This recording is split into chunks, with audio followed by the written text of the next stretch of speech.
It was a typical afternoon when someone knocked on my door, but this wasn't your average visit. Standing there was a man in a uniform, claiming to be with the HOA, demanding that I follow some obscure rule I'd never heard of. At first, I thought he was just doing his job, but something felt off. The way he spoke, the way he carried himself, it didn't sit right with me. So I did what anyone would do. I asked to see his credentials. What happened next completely blew my mind. He fumbled through his papers, looking more like a deer caught in headlights than a so-called official. That's when it hit me. I wasn't dealing with a regular HOA officer. This guy wasn't part of any legitimate organization. But who was he really? And why was he pretending to be someone he wasn't? Now, here's where it gets even crazier. Little did he know, I'm not just any neighbor. I'm the actual police chief of this town. And that's when the game changed. With a sudden shift in power, things were about to get intense.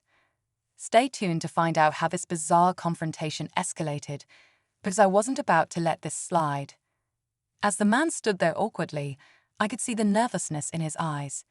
He tried to explain that he was just enforcing neighborhood rules, but the more he spoke, the more his story didn't add up. I've been in law enforcement long enough to know when someone's trying to pull a fast one. The whole situation just didn't make sense. Why would someone fake being an HOA officer, especially in a neighborhood like mine where everyone pretty much keeps to themselves? I've lived in this area for years, and we don't exactly have a lot of issues with rules or enforcement. Most people here are respectful and follow the guidelines. So why was this guy knocking on my door, demanding I comply with some bogus fine? And why did he look so panicked when I asked for his ID? I could tell he was trying to backpedal, but something in his voice told me this wasn't the first time he'd done this. Was he targeting people in the neighborhood, or was he just unlucky enough to pick the wrong house today? I wasn't about to let it go. As I stared him down, I asked one more question, a simple one. Who sent you? The tension in the air was thick, and his response made everything even more unsettling. He hesitated for a moment, his eyes darting to the side like he was trying to buy time. I could feel the air growing heavier between us. Then he stammered, I was sent by the new HOA management. They're cracking down on residents. But something about the way he said it made me question every word. The HOA had just undergone some changes, sure, but there wasn't any word about aggressive enforcement or new rules. As far as I knew, the transition had been smooth, with nothing more than a few updated policies about trash pickup and landscaping. Nothing that warranted this level of intimidation. Something didn't sit right. The guy was clearly bluffing, but the question was, why? I'd seen scams like this before, where con artists prey on people's fears or lack of knowledge. But here, in this quiet neighborhood, it felt different. Was he working alone, or was there a bigger plan at play? I stepped back inside, keeping the door cracked open just enough so he could still see me. I wasn't going to let him off that easily. I started making a mental list of the odd details, his uniform, which didn't match anything I'd ever seen from the HOA, the paperwork that looked like it was printed off a cheap printer, and his nervous demeanor, which was way too over the top for someone just doing their job. But the most unsettling thing was his reaction when I mentioned calling the real HOA office. His face went pale. He was definitely hiding something, but what? And why was he so terrified of the real authorities getting involved? I decided to take matters into my own hands. I told him I was calling the police, but his next words would take this whole situation in a completely unexpected direction. As I reached for my phone, the guy's eyes widened, and for a split second, I saw a flicker of panic. He took a quick step forward, blocking the door, his hand trembling slightly. "Please, you don't need to do that," he said, his voice cracking. "I'm just following orders. I don't want any trouble." But his words did nothing to ease my growing suspicion. In fact, they only made things worse. This wasn't the first time I'd dealt with a scared person trying to avoid being caught. But this felt different. The guy was practically shaking, as if I had just unleashed a bomb by mentioning the real police. Something wasn't adding up. Why would he be so afraid of a simple phone call? I kept my grip tight on the door, not letting him in any further. My mind was racing, trying to piece everything together. The more I thought about it, the more certain I became that this wasn't just a bad impersonation of an HOA officer. This felt personal. Was he after something? Was he trying to intimidate or scam me? Or was he trying to set up something larger that I wasn't seeing? He swallowed hard, his eyes darting around like he was looking for an escape route.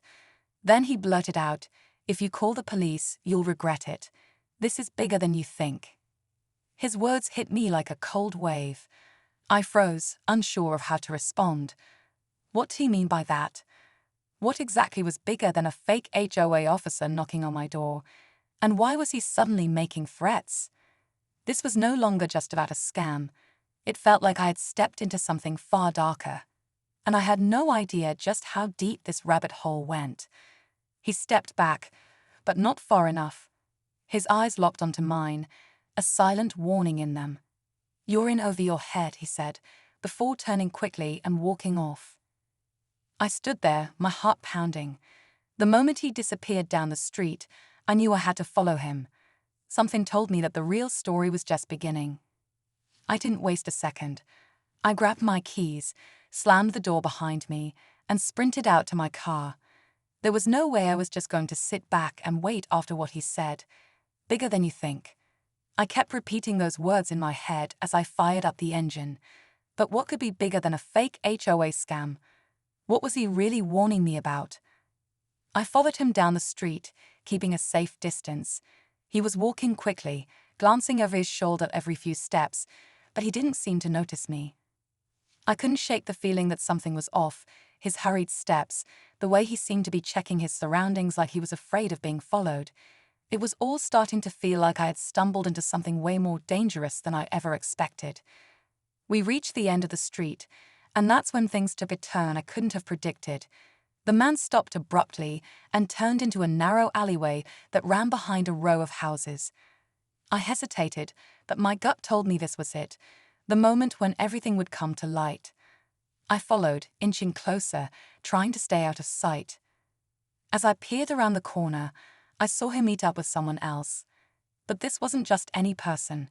It was a woman, dressed in a suit that screamed authority, definitely not someone from the HOA.